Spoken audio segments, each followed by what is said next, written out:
sobretudo, a parte interessante do filme tem a ver com o que se passa com os pais. Eu penso que há aqui uma ideia de que este menino, mais tarde, vai ser um transgénero. O que se sabe das pessoas que são transgénero, que antigamente se chamavam transexuais, agora a designação mais comum é transgénero, são pessoas que não aceitam o corpo que têm e, portanto, têm uma rejeição do seu corpo e não têm uma conformidade com as normas que são habitualmente atribuídas ao género.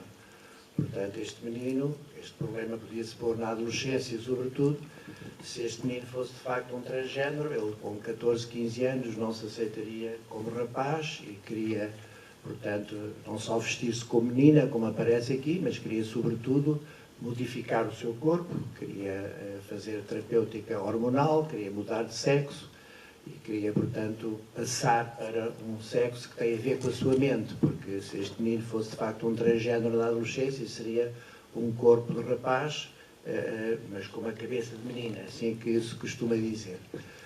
Neste caso nós não sabemos, porque o filme termina com ele com 5 anos e vestido de menina, que eu penso que o que quer dizer é que há uma aceitação depois dos pais, depois deste percurso.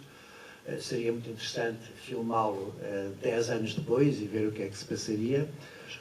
Nas situações que aparecem, de facto, as pessoas que aparecem, sobretudo depois da puberdade, portanto, em plena adolescência, e que verbalizam o seu desejo de mudar de sexo, tiveram situações semelhantes a este menino. Por isso é que este filme é interessante. Portanto, essas pessoas, quando nós fazemos a clínica, e um dos critérios para nós percebermos se de facto há alguma validação científica para ele poder mudar de sexo, estas crianças, estes adolescentes muitas vezes referem que desde a infância, portanto desde a idade do Jake, eles tiveram uma não aceitação do seu corpo. Isto é esboçado no filme, não só pela forma como ele se veste, pelas brincadeiras de meninas, que não são conformes àquilo que se espera de um rapazinho desta idade, como de facto no banho querer esconder o pénis, o que se insinua, portanto, que ele já nessa altura poderia não ter uma aceitação dos seus órgãos sexuais masculinos. Isso acontece assim, não em todos os casos, mas acontece em alguns desses casos. Do ponto de vista do filme, o que eu acho que é interessante no filme, enfim, eu não acho que o filme seja uma obra-prima, eu tenho que dizer isto, não é? Mas é um filme interessante para nós falarmos. Para mim, o que é mais interessante é justamente o percurso destes pais. Isso acho que está muito bem retratado, porque é claro, nós, quando somos pais, temos expectativas em relação aos nossos filhos. E essas expectativas são muitíssimo importantes na educação. Portanto, não há nenhum pai, nenhuma mãe que não tenha um projeto para o seu filho, não tenha expectativas em relação ao seu filho, e habitualmente as expectativas que o pai e a mãe têm são conformes àquilo que é mais prevalente na sociedade. Portanto, se nós temos um rapazinho, que é um menino, como o Jake, é natural que nós possamos desejar, nós pais, que ele esteja conformado com aquilo que é a expectativa do género. E, portanto, o que é interessante aqui é verificarmos como estes pais, a pouco e pouco, isso é interessante, porque são pequenos sinais que eles vão reparando, e há uma fase inicial, que é uma fase que nós podemos dizer de cegueira em relação aos problemas, e que é mais na escola, mais nos comentários, nas conversas, que eles começam a perceber que há qualquer coisa diferente. Essa fase cegueira, muitas vezes, há uma negação, começa a haver alguma evidência que a criança é diferente e que não está conforme às expectativas, às normas de género. Então essa começa a haver uma negação, e é variável entre o pai e a mãe, como aqui muito bem está apontado, e depois, a pouco e pouco, há uma imersão do pai e da mãe no problema, e há depois aquilo que é necessário fazer. Há uma fase em que normalmente estas famílias super protegem e põem a culpa nos outros, põem a culpa nas escolas, põem a culpa nos colegas, e super protegem e isolam esta criança. Estas crianças vivem num ambiente muito super protegido, que evidentemente não é bom, porque dificulta depois a interação com os outros, mas há depois um caminho que é feito dentro dos próprios pais, e que aqui é interessante. Depois há uma fase de culpabilização, que também aqui está muito bem retratada, naquela discussão bastante violenta, bastante forte que eles tiveram, em que justamente se culpabilizam. Isso é muito habitual nestas famílias. Bom, ele é americano, ou ele é gay, ou ele é feminino, ou ele vai ser um transgénero, é o que vocês quiserem, não é? As críticas são muito variadas, mas sobretudo o que se diz é que a culpa é tua. Foste tu que não jogaste a bola, e ele diz, foste tu que o protegeste demasiado, foste tu que deste os DVDs das princesas do Disney, e portanto há esta culpabilização, e depois há, a pouco e pouco, se as coisas correm bem, há uma aceitação e uma integração no ideal de família daquele menino. Eu penso que é aquilo que se quer dizer no fim, quando ele está vestido de princesa Aurora e passeia com os pais, enfim, de uma forma bastante alegre. A mensagem do filme é que houve um percurso desta família no sentido da aceitação. Isso é uma mensagem positiva, porque o que é importante aqui é estes pais lidarem com a diferença. Porque educar, como nós sabemos, não é nada fácil, ser pai não é fácil, embora seja das coisas mais fascinantes que há no mundo, mas não é fácil ser pai e ser mãe, e hoje em dia há muitas críticas à forma como ser pai e como ser mãe, a sociedade é muito crítica em relação aos pais, e portanto não é fácil o papel, quando ainda por cima vamos ter uma criança que é diferente daquilo que os pais esperam, porque não há ninguém que espere um filho assim, isso é evidente, e portanto quando a criança não é de acordo, não está de acordo com as expectativas daquilo que se pensa que são as normas sociais e aquilo que os pais projetaram para o filho, esta rejeição inicial, esta luta do casal, mas enfim, aqui dá-se a mensagem que é possível fazer um percurso e um percurso de aceitação. Nós não sabemos o que é que vai acontecer ao Jake, qualquer um de nós pode imaginar, mas acho que esta fase desta família e este percurso que esta família fez está bem retratado.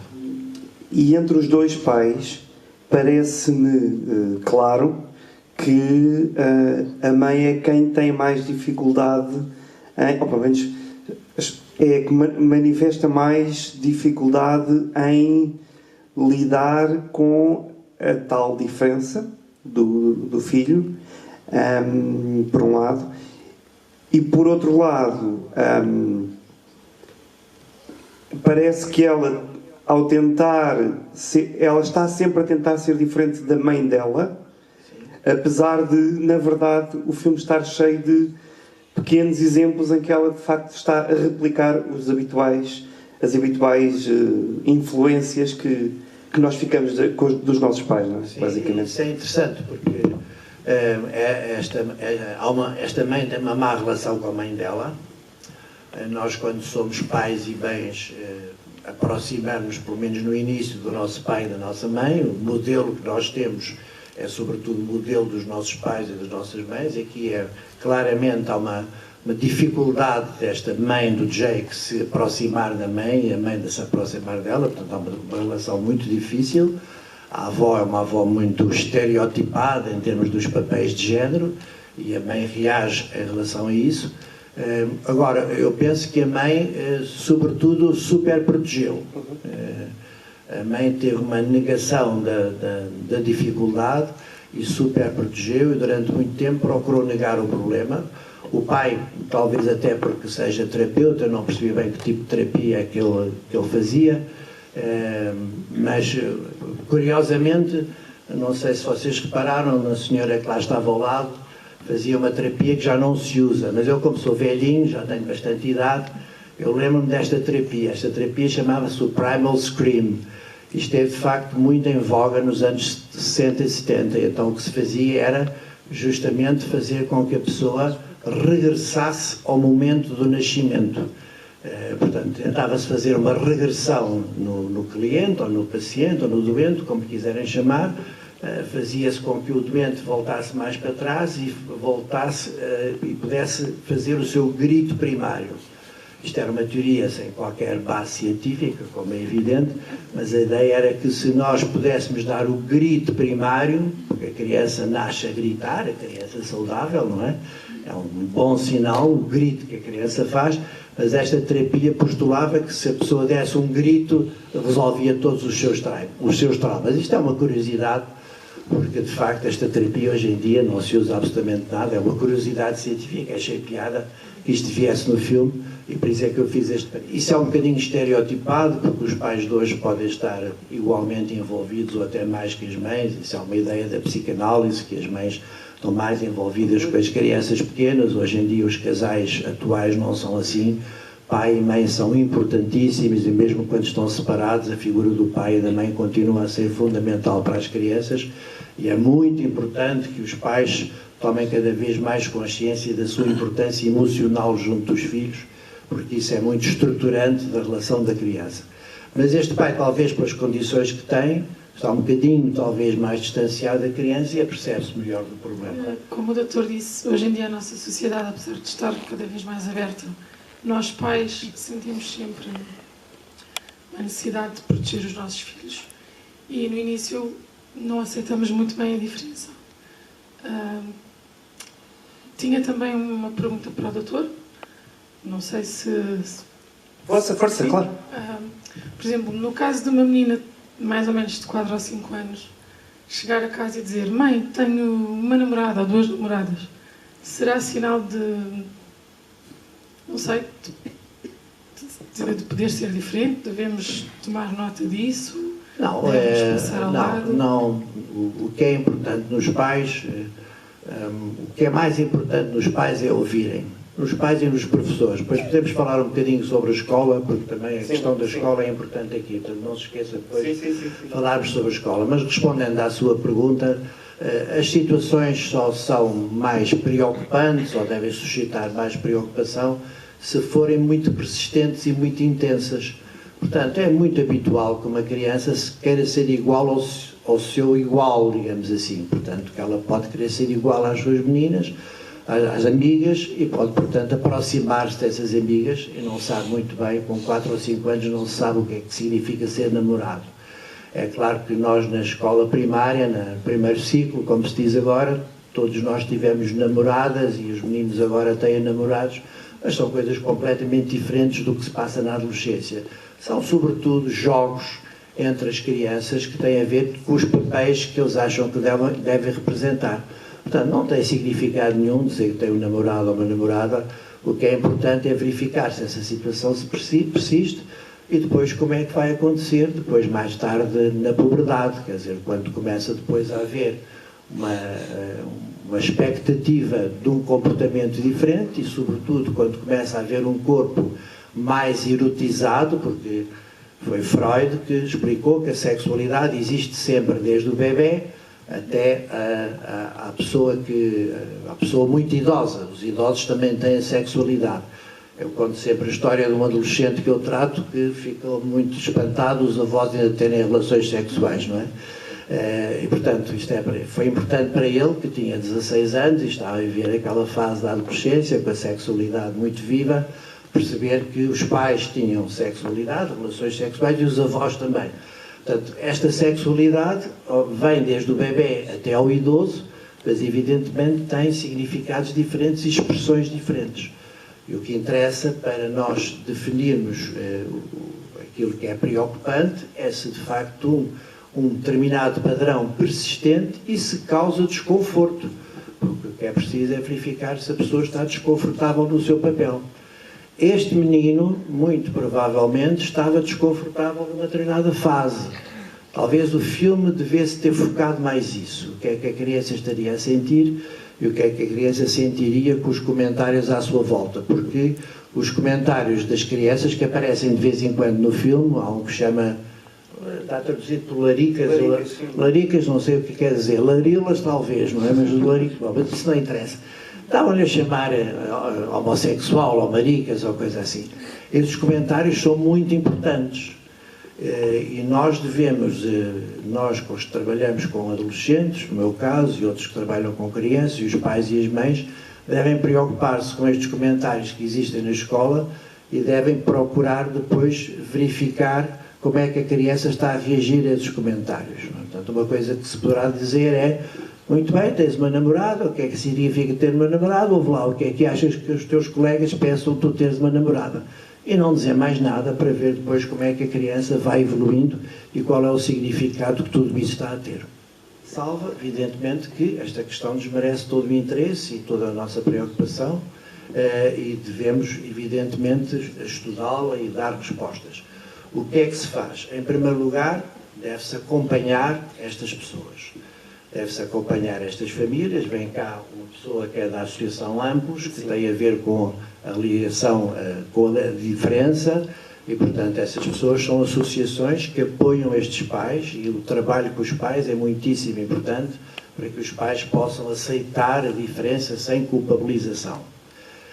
Isso é uma coisa muito importante. Depois, estas pessoas têm que ser acompanhadas, no caso de terem desconforto, muitos têm, muitas pessoas transgénero procuram consultas de psicologia e de psiquiatria.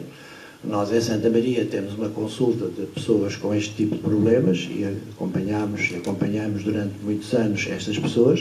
E, portanto, é preciso ir acompanhar, é preciso ir falando com elas. Depois, se esta situação persiste durante a adolescência e se aproxima dos 18 anos, que é a idade legal em que se pode mudar de sexo, nós não sabemos o que é que provoca estas situações. Há várias teorias, mas verdadeiramente nós não sabemos. Sabemos que estas pessoas, do ponto de vista dos cromossomas, são completamente normais, portanto não há alteração cromossómica. Sabemos que não são diferentes do ponto de vista hormonal de outras pessoas, têm uma não conformidade com o seu sexo anatómico, por razões desconhecidas, mas neste campo há muita coisa para saber. Provavelmente a maioria das pessoas, eu diria que estão aqui, são heterossexuais, e nós não sabemos porque é que as pessoas são heterossexuais, e não sabemos porque é que as pessoas são homossexuais, e não sabemos porque é que as pessoas são transgênero. O que sabemos é que todas as pessoas podem ter uma diversidade de comportamentos. Isso já se sabe desde os anos 50, que o comportamento sexual humano não é uma linha contínua. Houve um senhor muito importante chamado Alfred Kinsey, que nos anos 50 dos Estados Unidos estudou o comportamento sexual dos americanos e verificou que havia uma grande diversidade, porque até ele dizia-se que as pessoas ou eram homossexuais ou eram heterossexuais. Ele provou que não era assim. Havia pessoas predominantemente heterossexuais com comportamentos homossexuais, pessoas predominantemente homossexuais com comportamento heterossexual, pessoas bissexuais, etc. E, portanto, o comportamento sexual humano é muito diversificado e existe uma quantidade de pessoas que não estão conformes com o seu género, não estão adaptadas às normas, e essas pessoas devem ser evidentemente apoiadas e devem ser o mais possível as famílias ajudadas para que possam fazer o seu percurso e possam depois conseguir aquilo que desejam e que está dentro de si próprios, dentro da sua mente, porque quem nos comanda é de facto a nossa mente. Poderíamos falar agora um bocadinho sobre a escola, porque a escola é interessante, não é? A escola é interessante neste filme, porque a escola é uma coisa muito autoritária, não é? É das coisas mais autoritárias da sociedade, porque a escola é obrigatória. Todas as crianças e todos os adolescentes têm que andar na escola, e portanto há sempre aqui uma faceta de autoritarismo. Não estou a dizer que isso é mau, porque é bom que as pessoas estudem e aprendam, mas é sempre preciso perceber que a escola desempenha um papel social e a expectativa que a escola tem em relação aos alunos é que também sejam conformes umas determinadas normas. E, portanto, os meninos devem comportar-se como a escola acha que os meninos devem comportar, as meninas também. Normalmente as pessoas que são transgênero são olhadas um pouco de lado, também são olhados de lado as pessoas que são gays ou lésbicas, são olhados completamente de lado os gordos, os muito gordos, são olhados de lado os anoréticos, aqueles que são muitíssimo magros. Portanto, a escola exerce uma pressão muito grande sobre as pessoas que saem da norma. E é interessante porque estes pais, e aqui é uma coisa boa deste filme, estes pais têm uma grande preocupação sobre a escola para o filho, porque a certa altura pressentem que a escola pode ser um problema. Então, quando estão a pensar na escola, começa é público ou privado, isso acontece em muitas famílias, têm a ideia que talvez a escola privada possa proteger mais o Jake, porque são menos alunos e porque talvez haja mais carinho, enquanto que a escola pública são os tais 40 meninos e há provavelmente menos atenção à questão do Jake. E, portanto, há esta batalha pela escola e depois há esta relação com aquela educadora do jardim infantil, que é uma situação interessante, porque ela própria provavelmente eles assentem como não conforme àquilo que seria uma educadora que deveria ser, digamos assim, e portanto também naquele jantar é interessante os comentários que eles ouvem naquele jantar sobre as pessoas que mudam de sexo. Portanto, estas famílias são exatamente assim, estas famílias estão sempre a ver situações que possam responder às suas próprias questões. Vão ver filmes, vão fazer pesquisa na internet, vão ler livros, vão consultar terapeutas, de modo a preencher o seu vazio e as suas dúvidas. E a escolha da escola é muito importante, porque muitas vezes a escola é determinante. Se for uma escola que for muito rejeitante daquelas pessoas que não estão de acordo com as normas de género, evidentemente que este menino, como o Jake, irá sofrer muito mais. Se for uma escola que tenha uma certa aceitação, as coisas são diferentes e são mais plausíveis de correr bem. Felizmente, nas nossas escolas agora já existem pessoas que são transgénero e que são, devo dizer, relativamente bem aceitos pelos colegas, às vezes melhor pelos professores, e portanto estamos a avançar muitíssimo na inclusão destas pessoas nas escolas e na possibilidade de elas se exprimirem com muito mais à vontade. Apesar de tudo, temos que reconhecer que é sempre difícil. Já agora, permita-me, provavelmente já respondeu, mas há de ser claramente uma ainda maior minoria o facto de uma criança tão pequena apresentar estes sinais. Pois, isso não lhe sei responder. O que eu lhe sei responder é que a maioria das pessoas que são transgénero na adolescência são semelhantes a este menino. Podem não ser, mas é um dos critérios importantes para percebermos esta situação, é percebermos se isto não é uma coisa só da adolescência. Porque todos nós já fomos adolescentes aqui e alguns de nós já tiveram momentos na sua adolescência em que disseram: bom, eu sou um homem, sou exatamente assim, eu estou bem com o meu corpo sexuado como homem, ou será que eu tenho inclinação por outros homens, será que eu gostaria de mudar de sexo? Estas coisas são transitórias na adolescência, não têm significado nenhum, daí aquilo que eu lhe respondi de início, que são coisas transitórias. E é muito importante percebermos se isso é de facto uma coisa que tem a ver com a evolução do adolescente ou é uma coisa que vem de trás. E quando nós apanhamos uma pessoa com 14, 15, 16 anos transgénero, apareceu-me no consultório há uma semana justamente um rapaz que me dizia: eu quero mudar de sexo, tinha 15 anos, e de facto eu expliquei-lhe que era muito cedo para nos precipitarmos, ele queria logo fazer terapêutico hormonal, nós aí temos que dizer que não, tens que esperar, tens que ver, vamos falando com os pais, etc. Mas curiosamente, ou não, de facto este rapaz dizia: bom, eu nunca me identifiquei, nunca tive brincadeiras com os outros rapazes, o jogar à bola é uma coisa típica, porque de uma forma geral é muito incentivado que os rapazes joguem a bola e que as raparigas brinquem com bonecas, é muito estereotipado, mas é assim, a vida tem coisas muito estereotipadas. Portanto, ele disse: não, nunca me identifiquei com os rapazes, nunca joguei à bola, nunca estava com os rapazes, estava sempre com as meninas, queria brincadeiras com meninas, brincava com bonecas, na infância vesti-me algumas vezes de menina. E, portanto, indica que ele, aos seus 15 anos, estava a ver esse problema e há alguns indicadores que esse problema vai persistir. Agora, evidentemente, tem que ser acompanhado. Neste caso, por exemplo, o pai tinha muito maior aceitação do problema do que a mãe. Era um casal separado, que às vezes dificulta esta situação, porque a realidade que ele vivia em casa do pai era completamente vivia em casa da mãe.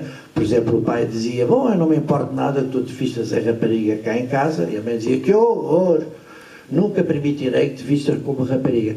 E, portanto, esta família tem que ser acompanhada, este rapaz tem que ser acompanhado, e vamos ver, daqui para um ano, se nos encontrarmos, eu poderei dizer o que é que aconteceu. E a minha pergunta, não sei se percebi bem, que havia uma maior aceitação, porque eu não acho que haja essa aceitação às minorias, ou acho exatamente o contrário. Bom, eu não disse que havia aceitação, eu disse que havia maior aceitação. Há um percurso. O ser velho tem inúmeras desvantagens, mas tem uma vantagem que nós já vimos muito. E, portanto, eu sou do tempo em que os homossexuais eram presos. E os homossexuais que havia no Liceu Pedro Nunes eram completamente alvo de violência mas violência grave. Nas casas de banho eram espancados, eram levados ao reitor e eram rapidamente afastados para outra escola. Portanto, eu vivi isso. E vivi, amigos meus, quando já eu era adulto e estava estudante de medicina, vi homossexuais meus conhecidos serem presos e a família ter que ir lá buscá-los à prisão. Portanto, hoje em dia há uma grande diferença sobre isso. Nem se falava em transgênero, nem em transexuais, eram coisas que não existiam. Portanto, há de facto um percurso no sentido da maior aceitação.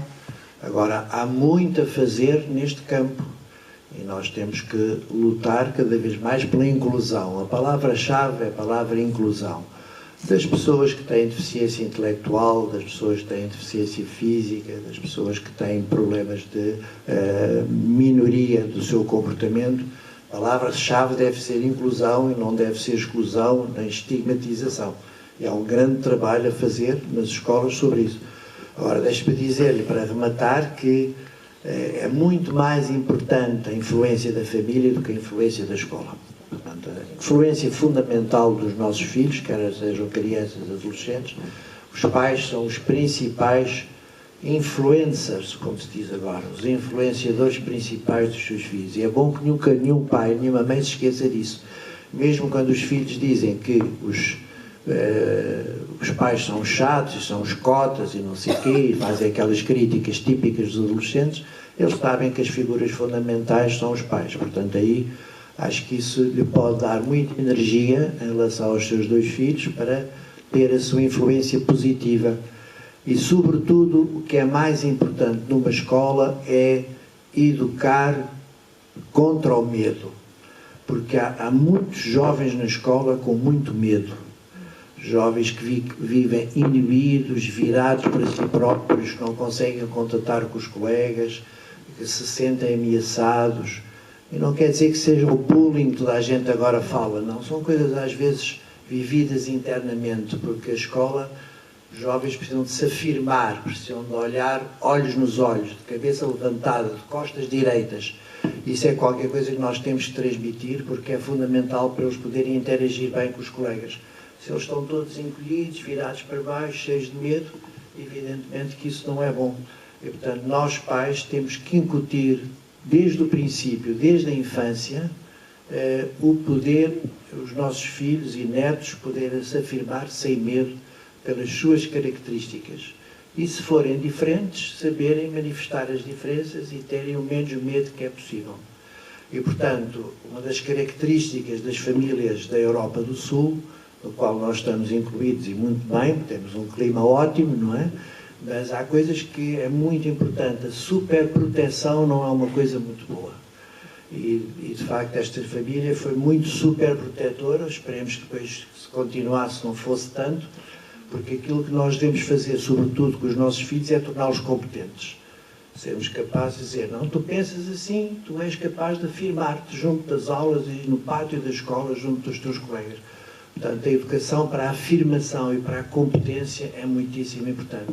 Quando há uma educação para a superproteção, para a família ficar fechada, para dizer que os outros meninos são todos maus, que os professores são todos péssimos, isso não é bom para as nossas crianças e para os nossos jovens. Penso que não é o seu caso, mas aproveitei a boleia para poder dizer isto. Eu queria só partilhar aqui um parecer. Eu cresci com um primo que não era bem como o Jake, mas ele também gostava de vestir de menina e gostava de brinquedos de menina, e hoje em dia não é transgénero. E eu acho que a mensagem do filme é exatamente essa, é começarmos a olhar para o género não por caixas, ou seja, o género não são duas caixas muitas vezes. O meu primo hoje em dia identifica-se como um homem, apesar de ser se calhar um bocadinho mais feminino que a ideia e que a caixa que nós temos para um homem. Mas, ou seja, nem todas estas crianças vão ser transgêneros. Às vezes sentem-se só um modelo diferente de um homem ou uma mulher. Muito obrigado, é isso mesmo. Eu penso que essa é a mensagem fundamental do filme.